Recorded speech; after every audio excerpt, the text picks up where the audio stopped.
Ash Smith joins us today, and I'll invite Ash onto the screen now. We're going to be talking about how making every conversation counts in this era, and probably even more important that we're all communicating via this method at the moment. So every conversation has got to matter. So, morning, Ash. Morning, guys. How you doing? Yeah, good, mate. How are you? Yeah, very good. Thank you.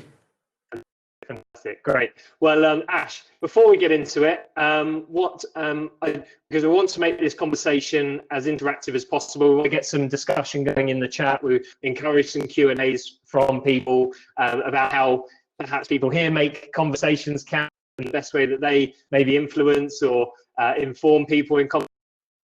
But a very quick introduction to you, Ash, just to set a bit of context. Yeah, sure. I won't bore you for too long with the details about me, but long story short, I've been involved in elite sports for more years than I care to remember. So primarily working in the talent development kind of space, so helping sports fill their talent pipelines for future Paralympic and Olympic Games.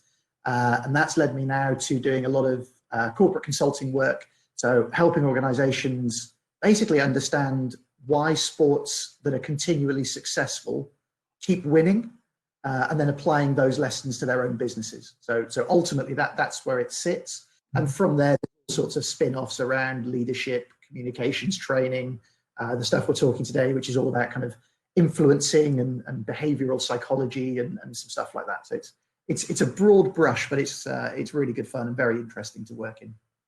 Absolutely. As I said at the start there, conversations are taking place majority of the time digitally, so they are having to be adapted somewhat, and I think the most common phrase these days is "can you hear me?" But to start things off, Ash, how would you define a winning conversation? Yeah, it's something that I go through a lot, especially when I'm working sort of with other coaches and in that kind of corporate sphere, is actually understanding the goal of having the conversation in the first place is really, really important, because that then shapes the approach you take. And as a general rule, we look at there being sort of two forms of conversation. You're either looking to inform the person you're speaking to, or you're looking to influence them. And whilst that might sound quite similar, they're actually really, really different things. So they take very, very different approaches to what you're trying to do. So an informing conversation is just basically me telling you stuff. And what tends to happen, and you see it a lot in sales, especially early on, is that people assume that just by me telling you about the thing, that's going to be enough to make you want to get on board and buy it. Whereas actually I need to perhaps be influencing you a little bit more and looking at the behaviors that associate with what we're trying to do, to kind of change your behavior. So that they're two very, very different things, and they require very, very different approaches. Yeah, we spoke yesterday or the day before about, one principle that we encourage across Network My Club is not going to a networking event and selling. And that is probably rule number one when it comes to networking. So in a networking capacity or in a conversation with what sort of things can people consider in this environment to maybe inform or influence people better? Yeah, sure. Again, so I kind of talk about, and this isn't mine. This is, in fact, nothing you'll hear today is particularly original, I'm afraid. I'd sort of think of myself as being like Wikipedia, and sort of edited by all different people at all different times, and I'll just sort of bring it together in a format that makes sense. So I was very privileged to work with a Queen's Counsel barrister by the name of John Sturrock. He's a very famous defence counsel. And I did a lot of work with him as a sort of mentor, which was fantastic. And he came up with this wonderful acronym, PRUDY, which is not a wonderful acronym at all because it's long and difficult to remember. But essentially, PRUDY is his checklist. So it stands for, the P is prepare. And it's one of those things we go into conversations all the time blind, and we very rarely stop and actually think about what we're trying to achieve. Like, what is the point of having this conversation? What do I want from it? But perhaps more importantly, like if it was you and me, Brad, what do you want from it? And if I can stop and think, where are we both starting? It gives us a much better chance of meeting somewhere that we're both happy with. So the first thing is prepare. The R is all about building rapport. So everybody in the room, I'm sure, has heard the idea that people buy from people. And even more accurately, people buy from people who they think are like them.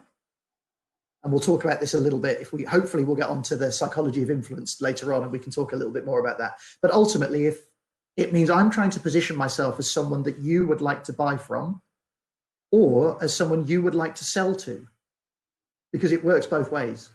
So rapport building is all about that. Is that the U is understand. It's actually about me taking the time to understand your position and what you do. And in a networking conversation, it's actually superficially what you do. I work in X. It's like, well, okay, let's dig a little bit deeper. Let's get under the skin of what that looks like, what makes you tick. How can we maybe support each other mutually from that? And then we start to move on to kind of the solution side. So we're looking to develop a solution, and that involves a little bit of creative thinking. So what are the next steps? What could we do? How could we support each other? How could we work together? How do the things we offer kind of overlap and gel? And then it's decision. So the next D is decision. How do we actually go forwards? What are we going to do? What's going to stick? What's the thing that we're going to commit to doing, to collaborate, to work together, to support each other? And then it's implementing and evaluating. So we're implementing it. We're actually going to go and do what we said we would do, which again is vitally important. There's no good spending all this time building rapport early on, and then at the end, not actually doing the thing you said you were going to do, because then the trust and the rapport is just gone. Yeah. And it's human beings, our psychology is very much, once trust goes once, it's really tough to rebuild it. So if you say you're going to do it and do it well. And then the most important one, and this is again from my background in sport, is actually review it, evaluate it. After you've had it, did we both get to where we wanted to be? And evaluate the positive as well as the negative. And this is something, again, actually in sport, we do it loads. We sit down on Monday after the match and we evaluate the game tape, and we pick out all the things that were terrible that we need to work on in training. But you never sit down, or very rarely do companies even sit down and go, what went really well? Like, why did it go well? What did we do well? And how can we make sure we do that again? So yeah, not the most easy acronym to follow, but I know you've put it in, which is always good. Absolutely. Yeah, so prepare, report, understand, develop, decide, implement, and evaluate. Really, really powerful. Absolutely. And it is a skill that you can evaluate and you can improve. And this is sort of why we're having the conversation. And one thing that strikes me there is, the need to ask effective questions. And that's another conversation for us to have, particularly around the understanding part, is asking those effective questions. And when I may have said making every conversation count, I may have thought it, and others may have.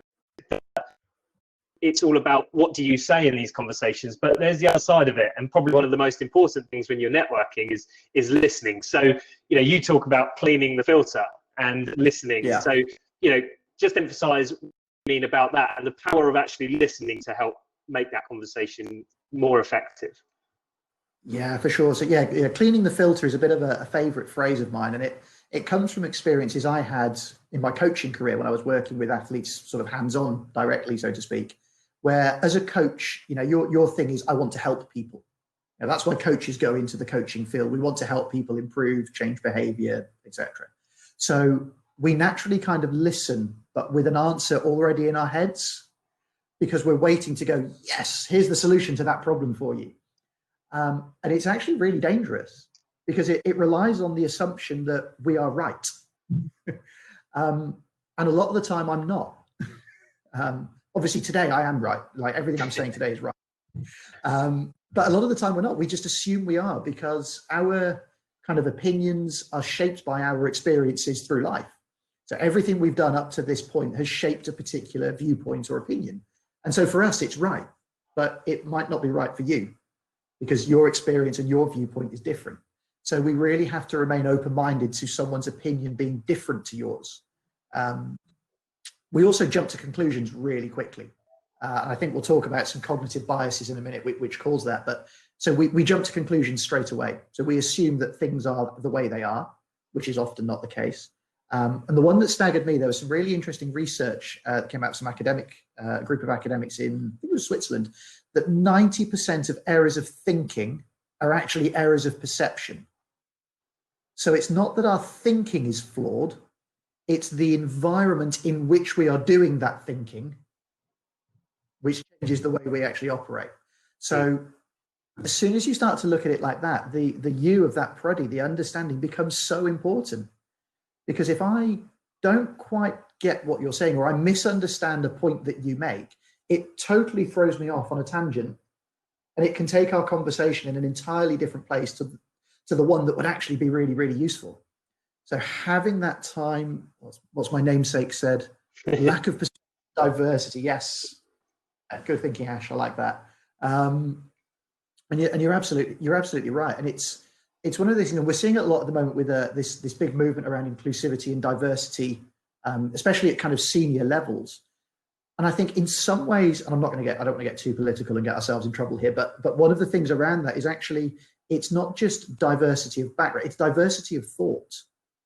Because if you, I don't know how long we've got, I could waffle on all day, Brad, sorry. There was a famous experiment very quickly. Schiphol Airport in Holland, when they built their new terminal, they had a problem with public health in the bathrooms, specifically the men's bathroom. So guys in the room will know what I'm talking about, probably. So they got in a social psychologist and said, look, we've got this problem, we've got these lovely toilets, what can you do? The social psychologist said, we'll put some flowers in and we'll make it look pretty and blah, blah, blah, blah, blah, and that'll change the behavior. And it didn't. So then they got who did they get in next? They got a public health expert in. And the public health expert said, don't worry, we'll put signs up that say, wash your hands, do this, do that, blah, blah, blah. And the behavior didn't change. So then they got a psychologist in, and the psychologist stuck a tiny picture of a fly in each urinal. And all of a sudden, problem solved. Because ladies, again, I don't want to be too base here, but guys are competitive. We like something to aim for. So it changed so if you send an architect to find a solution, they'll find an architectural solution. If you send an engineer, they'll find an engineering solution. So if you have everybody who subscribes to the same groupthink, you'll always get that solution. So that diversity of thought is vital, because then you get solutions which you can then mold together to create something a bit more interesting. Yeah, and I think also being open to changing your views and your opinions based on new information. And one of my favourite books is The Chimp Paradox, which I see. Good old Steve. Yeah, absolutely. And I know Ash has referenced Rebel Thinking by Matthew Syed, who's written some brilliant books as well. But Chimp Paradox is my go-to, and something that I probably think about on a daily basis, just how I and others are sort of interacting with one another. So it's really about embracing that new information, changing your views, changing your opinion, and I think normalizing that behavior needs to be more normal. So we'll move on to, you mentioned cognitive bias. What do you mean by that, and how does that impact the power of conversation? Yeah, so they speak to exactly the point you just made. There's a reason why we're not as open-minded as we could be or think we should be, and those are these so cognitive bias. It's an amazing field of research, and there are hundreds, if not thousands, of different cognitive biases that affect us and the way we operate. The ones probably that have the biggest impact on our ability to have effective conversations. So there's one known as anchoring, and that's the human brain will basically latch onto the first thing that you say in our conversation, Brad, that I think is important. Now, to you, it might not be. But because this little bias is rolling around at the back of my head and you say X and my brain goes, yes, he said X. And then I sit on that and I've anchored myself to it. So all of the future responses are conditioned by the fact that I latched onto that thing that you said. And it's really dangerous, because you may have brought that up first, not because it's important to you. It might have just been in your mind, or it was just something that had just happened in another conversation, was still floating around, but I latch onto it. It's important. And then it sends us off down this tangent that it maybe not be. The other thing we come across is that once I've anchored on something, it has a continued influence in my brain. So thoughts are it's like planting a seed. You plant the thought in your head and suddenly it takes roots. And over time, those roots spread and they develop and they get stronger. And that's why it's really difficult to change someone's opinion about anything, because once the thought has taken root, it really starts to grow. Yeah. So we have to be really careful that we don't A, anchor onto something, and B, then let it take root.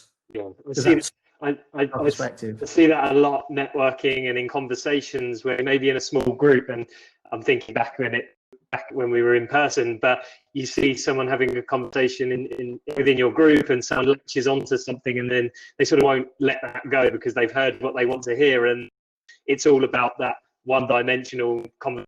It's not often sort of to the principles of Pruddy. So John Burgess makes a good point in there, and maybe a useful tip for people when talking to clients about pricing. Use a massive number in conversation, so when you provide your actual price, it feels small. So a potential tip for people to take away there. So on that one, I just spotted that pop up in the chat. So I'm going to take I'm going to go off on a slight tangent with John's point, because it's an interesting one. So people have been referencing books. There's another famous book by Daniel Kahneman called Thinking Fast and Slow, which is a book that everybody has started to read, but nobody's ever finished. It's just a read, honestly. But there's a really famous experiment in there where he does some vox pops out on the street, and he has a bag of ping pong balls and a bottle of wine. And on the ping pong balls is written, Claudia says she's finished it. You've done well, Claudia. You're a better person than I am, for sure. But anyway, so on these ping pong balls, he's got numbers written between, I think it's like 5 and 15. So he says to the person, can you pick a ball at random out of this bag? So they pick out 7. He said, okay, cool, thanks very much, writes it down. Oh, by the way, before you go, how much do you think this bottle of wine is worth? And they did this 20 or 30 times, and the numbers were always between kind of 5 and 20 quid. And then the next day they went out again and they repeated the experiment, but this time the ping pong balls were numbered between 35 and 100. So they did the same thing. Brad, could you just pick a ping pong ball and you pick out 50? Oh, before you go, what do you think this bottle of wine's worth? Same bottle, same label, nothing changed. And all of a sudden, this bottle of wine was now worth 35 to 50, 70, 80 quid. And those two things are completely unrelated. You picked out an arbitrary number from a random bag of ping pong balls, and you associated that value with this thing. And that's the way minds work, because we can't cope with things not being related, because everything we do is relational to something else. We draw comparisons, we put things in boxes. This is X, this is Y.